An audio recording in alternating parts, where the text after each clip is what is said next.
राज्यसभा सदस्य और कूच बिहार के महाराज मेरे साथ हैं। महाराज साहब, मैंने आपके कई स्पीच सुने हैं जहां पर आप ये कहते हैं कि भाई भारत की जो आज़ादी है वो आपके पूर्वजों ने नहीं, आपके महाराजा ने दिलाई, जबकि हम इतिहास जो स्वतंत्रता आंदोलन का पढ़ते हैं उसके अंदर हम और ही कुछ पढ़ते हैं, क्योंकि इतने सारे लोगों ने बलिदान दिए हैं, स्वतंत्रता संग्राम लड़ा है। तो क्या मतलब आप किस आधार पर ये दावा करते हैं? देखिए, मैं ये भी आपका द्वारा जानना चाहता हूं कि ब्रिटिश किसका साथ आज़ाद भारत का आज़ाद देने के लिए किसका साथ बैठक किया था। जैसे चीन और डोकलाम के लिए चीन और भारत का साथ झगड़ा हुआ था, तो हमारे विदेश मंत्री सुषमा स्वराज ने बोला कि भाई लड़ाई का पड़ने से पहले टॉक टेबल होना चाहिए। हाँ, अगर लड़ाई होने का बाद हारे हुए और देश आज जीते हुए देश दोनों को बैठने पड़ता है, तो भाई पहले बातचीत हो जाए। हाँ, तो यूक्रेन का साथ रशिया का लड़ाई चल रहा था, बात भी चल रहा था। तो ये भारत जो आजाद हुआ किसका साथ बात किया है, भारत का कौन सा नेता गवर्नमेंट का साथ ब्रिटिश का रानी का साथ बात किया, रिकॉर्ड देखा नहीं सकेगा। कोई नेता रिकॉर्ड देखने सकेगा जो भारत का आजादी के देने के लिए इन नेता का साथ बातचीत हुआ, वन रिकॉर्ड दिखाने पाएगा ये लोग? नहीं। क्यों नहीं पाएगा? क्योंकि ऐसा बात हुई ही नहीं। और भारत का कोई नेता नहीं जानता कि भारत स्वाधीन होने जा रहा है। ये जानता है सिर्फ हमारे महाराजा जगदेवेंद्र नारायण बहादुर। और ये भारत आजाद हुआ एटलांटिक चार्टर एक्ट द्वारा। तो उसमें फिर आपके जो महाराज थे उनकी भूमिका क्या थी? ब्रिटिश का रानी एलिजाबेथ हमारे महाराज को विनती किया, जो ऐसा सेकेंड वर्ल्ड वॉर लग गया, क्योंकि उस टाइम में हमारे भारत का जितना भी सोल्जर था, हाँ, वो इंडियन था। कमांडेंट था ब्रिटिश का, लेकिन सोल्जर था इंडियन सोल्जर। और यूरोप महादेश में ये ब्रिटिश ने उनका यूरोप महादेश का साथ जर्मन का लड़ाई चल रहा था, तो उस टाइम में ये सारे सोल्जर ज्यादातर वो भाग लिया था। तो जर्मन ने सारी इंडियन फोर्स को बंदी बनाकर उसका देश लेके गया, तो सोल्जर लेस हो गया इंडिया का साथ। और इधर जापान और जर्मन ने फिर अपना अधिग्रहण करने का नीति जोरदार कर लिया। हाँ, फिर तो क्या किया, तो ब्रिटिश का सोल्जर को जर्मन में लेके गए, तो सब जानते, सारी दुनिया जानते। तो फिर नेताजी सुभाष चंद्र बोस उन्हें जर्मन में गया, हाँ, हिटलर का साथ भेंट किया। तो फिर क्या संधि हुआ ये तो हम जानते हैं, लेकिन हम नहीं बोलना चाहते, ठीक है ना। तो उनका क्या कुछ तो हुआ, हाँ, लेकिन होने का बात क्या किया, वो सारे सोल्जर को 2.5 लाख से भी ज्यादा सोल्जर को सुभाष चंद्र को दिया। सुभाष चंद्र को दिया, फिर वो सारे 2.5 लाख सोल्जर को सी साइड से रेंगुन लेके गया। और नेताजी सुभाष चंद्र फिर उसको क्या किया, एनआईए घोषित किया। पहले ये बताइए कि जो आपके जो महाराजा है उन्होंने ब्रिटिश को सहायता देने की हाँ क्यों करी, मतलब उन्होंने वो राजी क्यों हुए? वही तो बात है ना। तो फिर ब्रिटिश गवर्नमेंट ने सोचा कि भाई हम अगर 2.5 लाख सोल्जर ले लिया जर्मन ने, तो फिर न्यू करके सोल्जर इकट्ठा करने के तकलीफ हो जाता है, और उसको टेनर करने पाता है, कम से कम तो 7-8 साल तो लगता है वॉर के लिए, टेंड करने के लिए। तो इमीडिएट को सोल्जर चाहिए और रक्षा करने के लिए। नहीं तो वो तो उस टाइम में ब्रिटिश ने जापान ने ब्रह्मदेश को भी हटवा लिया, वो अधिग्रहण कर लिया। फिर रानी ने हमारे महाराजा जगदेवेंद्र नारायण उस टाइम में लंदन में था, पढ़ाई कर रहा था, महाराजा के साथ बातचीत हुआ, सारे से सारे विषय डिस्कस हुआ। वो इस बार ट्रेडिशनल कल्चर का बारे में डिस्कस हुआ, हाँ, रिलीजियस का बारे में डिस्कस हुआ। हाँ, तो सारे बात को देखो, रानी ने बताया कि अगर ये जापान जर्मन हम तो चलाएंगे, छोड़ के चलाएंगे, लेकिन आपको खतरा आ जाएगा। हाँ, क्योंकि ये अगर सेक्स वर्ल्ड वॉर में इसको सेक्स भी देता है जापान जर्मन, तो ऐसा हुआ तो आपका देश झेल पाएगा, आपका भारत झेल पाएगा? तो फिर हमारे महाराजा ने फिर बहुत गंभीरता से सोचने को बोला नहीं नहीं नहीं ऐसा नहीं होना चाहिए, फिर हम लड़ाई में शामिल हो जाएंगे, लेकिन आप तो हार जाओगे। महाराजा ने बोला जी आप तो महारानी साहिबा आप तो हार जाओगे, मिस तो हार जाएगा, लेकिन हम अगर लड़ाई में अक्षम करेंगे जीता देंगे तो फिर आज़ाद करने पड़ेगा। बोला सब आज़ाद कर देंगे। फिर बातचीत हुआ, बात होने का रानी ने एग्री हुआ। फिर उस टाइम में सारे से सारे ब्रिटिश का जितना भी एक्ट था हमारे राजवाड़े के ऊपर में, हाँ धारा 20 माने एमेग्लेमेशन एक्ट 290 धारा को खत्म कर दिया।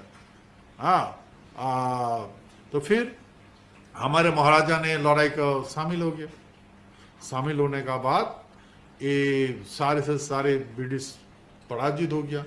Crash landing aircraft crash landing हो रहा था, आर्टिलरी हमारे मासान रणकौशल, हाँ मासान बाबा जिसको हम बोलते हैं, हाँ वो अगर उसका पावर में क्या होता है कि वो अपना अपना मशीन स्टार्ट होता है और तो वॉमिटिंग करता है, जैसे आदमी इंसान वॉमिट करता है तो गोला ऐसी आपकी जो सेना थी उसके पास क्या कोई अलौकिक शक्तियां थी? हम लोग तो सारे से सारे हमारे नारायणी सेना सारे से सारे अलौकिक शक्तिधारी होता है। हाँ देखिए हम लोग जो लड़ाई करते थे, हमारे सोल्जर जो है वो तलवार यूज करते थे, ढाल यूज नहीं करते थे।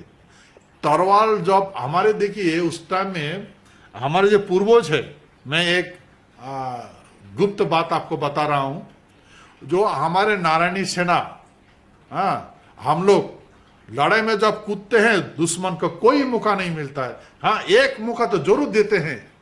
हम जब लड़ाई में जाते हैं तो पहले जाके एक दुश्मन को शेर करम कर देते, काट देते, गर्दन काट देते, फिर वो दाना हाथ का तलवार बां हाथ में लेते थे, फिर वो तलवार में जो खून है उसको अंगूठा बूढ़ा अंगूठा का बूढ़ा अंगूठा से इस तरह का खून लिया जाता है और इसमें लगा दिया जाता, तिलक लगा दिया जाता है। उतना टाइम था दुश्मन का पास और उस टाइम में कुछ कर पाते तो पते, अगर तिलक लगा दिया सर में तो और कुछ नहीं हो सकता, तो फिर दुश्मन को मात मिल जाते हैं। तो इस तरह के हम लोग लड़ाई। महाराज साहब एक बात मैं बीच में पूछता हूँ कि ये जो आपकी ये जो अलौकिक शक्तियों में जिस तरह नारायणी सेना लड़ती थी, मौका नहीं देती, तो क्या आप राजनीति में भी आप भी ऐसा करते हैं? देखिए हमारे पास पूर्वजों आत्मा पूर्वजों का है, हाँ मेरा आत्मा मेरा पिताजी का है, हाँ और शरीर मेरा माताजी का है। जब पिताजी का सत्य का बीच से मेरा जन्म हुआ है और माताजी का शरीर में मैं अभी हूँ, आत्मा है मेरा साथ, तो जरूर तो होगा। अच्छा तो फिर आपके जो महाराज ने जो वहाँ पे उनसे बातें हुई, एक आप अंटार्कटिका चार्टर की भी आप बात करते हैं, तो वो क्या था? फिर ये जो लड़ाई जब जीत गया, ये तो सबको पता था, लिटिल बॉय फेटमैन जार्मा अमेरिका ने यूटिलाइज किया, हाँ लेकिन इधर तो एक भी नहीं मरा। यूरोप महादेश में हमने तो किसी को मरने नहीं दिया। बेमद जर्मन खत्म हो गया ना, जर्मन को खत्म कर दिया हमने, उसको पावर लेस कर दिया, उसे भागने लगा, सारे माने आर्टिलरी छोड़ के जहाज छोड़ के भाग रहा था। तो ये तो गौरम अमेरिका प्रेसिडेंट को रूजवेल्ट को से क्या हो गया भाई, हमने तो जापान एक हमारे एयरक्राफ्ट में शिप में हमके आक्रमण किया था, हाँ तो हमने एटॉमिक प्रयोग किया, लेकिन ये तो सब भाग रहा है जर्मन, हाँ जर्मन और इटली तो ये सब भाग रहा है। तो ये बात उसको पता चल गया ना, रेडियो से तो बात हुआ था, टेलीग्राम में बात हुआ था, तो बोला हम बोला कि हम महाराज का साथ भेंट करना देखना चाहते हैं, महाराज को, महाराज जगदेवेंद्र नारायण को देखना चाहते हैं। हाँ फिर बोला कहाँ पर है, बोले हाँ हमारे प्रिंसेस जहाज में है, अटलांटिक एक द्वीप पे, अटलांटिक महासागर में एक द्वीप का साथ ऊपर में प्रिंसेस जहाज में वहीं पर है। बोले हाँ इधर है, तो बोला हम देखना चाहते हैं। फिर वो प्रेसिडेंट उधर आया, उस टाइम में ब्रिटिश का प्रधानमंत्री चर्चिल था और अमेरिका राष्ट्रपति रूजवेल्ट, फिर तीनों मिल के टॉक टेबल होने लगा। सारे सारे दुनिया का बारे में बातचीत होने लगा, इन फ्यूचर प्लानिंग के बारे में। इन फ्यूचर प्लानिंग हमारे महाराजा ने उसमें रखा था। और ब्रिटिश का प्रधानमंत्री रूजवेल्ट, चर्चिल, और अमेरिका का प्रेसिडेंट रूजवेल्ट एक्सेप्ट कर लिया और वो सर गृहीत हुआ। तो वो क्या एक प्रस्ताव गृहीत हुआ, पुस्तक का नाम है एटलांटिक सड़क चार्टर एक्ट। वो एटलांटिक चार्टर एक्ट में जितना भी देश था दुनिया का, सब उसको हस्तक्षेप किया।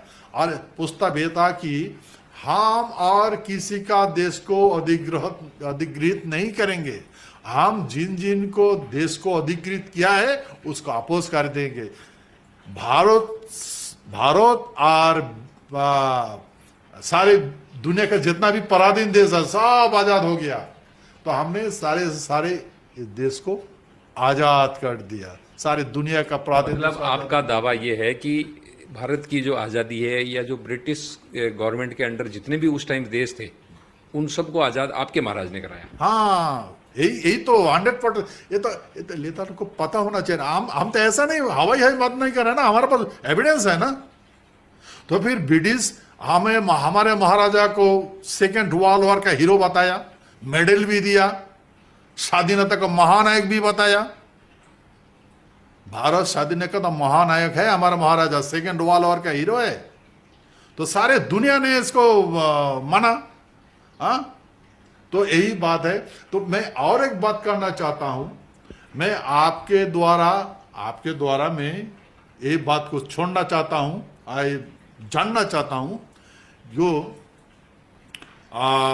ब्रिटिश जो है, ब्रिटिश का रानी एलिजाबेथ भारत को स्वाधीन देने के लिए किसी का साथ बात नहीं किया। जो भी है तो ऑन रिकॉर्ड दिखा नहीं बोली जे भारत स्वाधीनता देने के लिए ऐसा बात हुआ।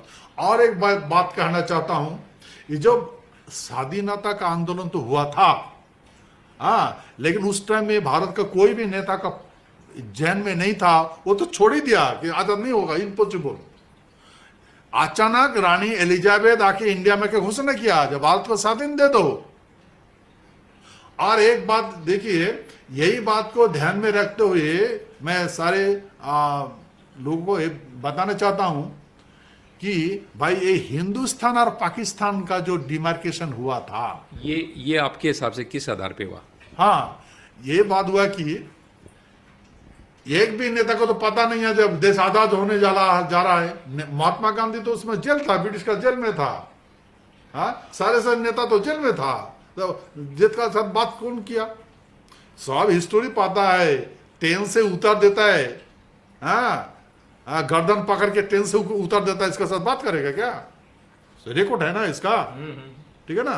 तो ये रानी इसका साथ बात नहीं करते थे। तो फिर देखो, यही हिस्टोरी इनको पता ही नहीं था जब भारत आजाद हो रहा है, जब ब्रिटिश का रानी डिक्लेयर किया था। तो देखिए, हम अगर नजर करें देखें तो ये हिंदुस्तान पाकिस्तान कैसे हो गया। जो मुसलमान लोग ऐसा आजाद किया था कि इनकलाब जिंदाबाद, ब्रिटिश भारत छोड़ो, हमको पाकिस्तान चाहिए। भारत का हिंदू लोग, ये लोग इनकलाब जिंदाबाद बोल रहा था क्या, जब ब्रिटिश हट जाओ, उपनिवेश आपको नहीं चाहिए, हमको हिंदुस्तान चाहिए, ऐसा बात हुआ था क्या? कोई नेता बता सकता है कि कोई भी नेता, मैं चैलेंज करता हूं, कोई भी नेता ऐसे तो स्लोगन शाउटिंग देखा है क्या? बिफोर रानी का डिक्लेयर का बात, डिक्लेयर पहले जो हिंदुस्तान और पाकिस्तान बोल के आज आंदोलन हुआ था, तो कहां से है हिंदुस्तान पाकिस्तान? यही लोग एक काम किया, हमने भारत को आजाद कर दिया। आजाद देश को ये लोग हिंदुस्तान पाकिस्तान बना के बांट लिया। हमने एक इंसान को मारा, एक को मारा, मैं नाम नहीं लेना चाहता हूं, बस सारे आजादी फोर्स को हमने छोड़ दिया। देखो, उस टाइम में मैं यही बताना चाहता हूं, वो जो एक देश का ऊपर कोई अगर आक्रमण कर दिया जाता होता, टेररिस्ट नहीं होता क्या, देशद्रोही नहीं होता है? तो इतना जो भारत का साथ, उस टाइम में तो ब्रिटिश का शासन था ना, एडमिनिस्ट्रेशन था ना ब्रिटिश का। तो उसका दुश्मन को कैसे, उसका विरोध में जो शस्त्र उठेगा तो वो तो टेररिस्ट है ना, तो उसका क्यों बंदी नहीं बनाया, ये सोचना चाहिए ना। तो हमने किसी भी इंडियन आदमी पर कोई शस्त्र नहीं उठाया था और उसको आजाद कर दिया, वही हमारे महाराजा है। हम आजाद कर दिया, एक भी आदमी एक छोड़ के बाकी सब आजाद कर दिए, एक को मौत के। महाराज साहब, आपकी ये जो सारी चीजें हैं, इसके ऊपर आप एक किताब क्यों नहीं लिखते? है इरादा, ताकि जनता को पता लगे, भाई किताब के थ्रू सारी चीजें पता लगे। इंटरव्यू में तो आधी बातें होती नहीं है, मतलब बताई नहीं जाती। किताब लिखने का इरादा है आपका? हाँ, ये तो जरूर है, मैं तो जरूर लिखूंगा, लेकिन मैं कुछ और साइड में बातचीत कर रहा हूं। मैं ऑल ओवर इंडिया में जितना भी हमारे सत्यो राजवंशी भाई है, सत्यो है, राजपूत है, इनसे मिल रहा हूं। क्योंकि पहले तो आप सब एक ही था, एक परिवार, हम एक परिवार है, कांधार से लेके कामाख्या तक, हम लोग एक परिवार का है। तो हम ये सारे परिवार को मिलने के लिए, काशी भेंट करने के लिए मैं निकला हूं। मैं इस मिशन में हूं कि हम एक साथ मिलके बात करें। हमारे जो गलती हुआ है, हमने क्या किया, हमारे जनरेशन इसको नहीं जानते हैं, हम क्या थे, क्या आप क्या है। तो ये तो देखो, अभी ये मिशन में मैं निकला हूं। इसका बाद अगर मैं तो जरूर करूंगा, इसमें किताब का रूप में मैं सारी एविडेंस जुटा रहा हूं, और मेरा पास तो है सारी एविडेंस है। तो मैं जरूर एक किताब का रूप में, इंग्लिश में और हिंदी में तो जरूर करूंगा। ये मैं संकल्प है मेरा। और इसमें भी और उसकी सहायता चाहिए, जैसा मुझे बहुत कुछ प्रमाण भी मिल गया है। तो देखिए, तो भारत को हमने इस तरह का आजाद किया। आज उस टाइम में ब्रिटिश हमारे महाराजा को, जब कॉरोनेशन हुआ था, तब W.A. मार्क हमारे महाराजा को भारत सम्राट बोल के घोषित किया। आज अगर हमारे महाराज भारत सम्राट बन जाते, ना हिंदुस्तान होते ना पाकिस्तान होते।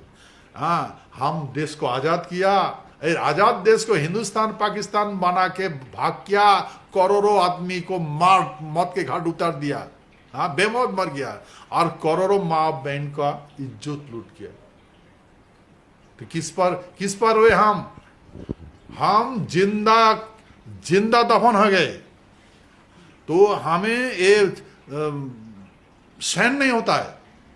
तो आप थे कूच बिहार के महाराजा अनंत देव नारायण जी, और आप राज्यसभा सदस्य हैं भारतीय जनता पार्टी से। आपने बताया कि किस तरह से इनके पूर्वजों ने इस देश को आज़ादी दिलवाई है। धन्यवाद।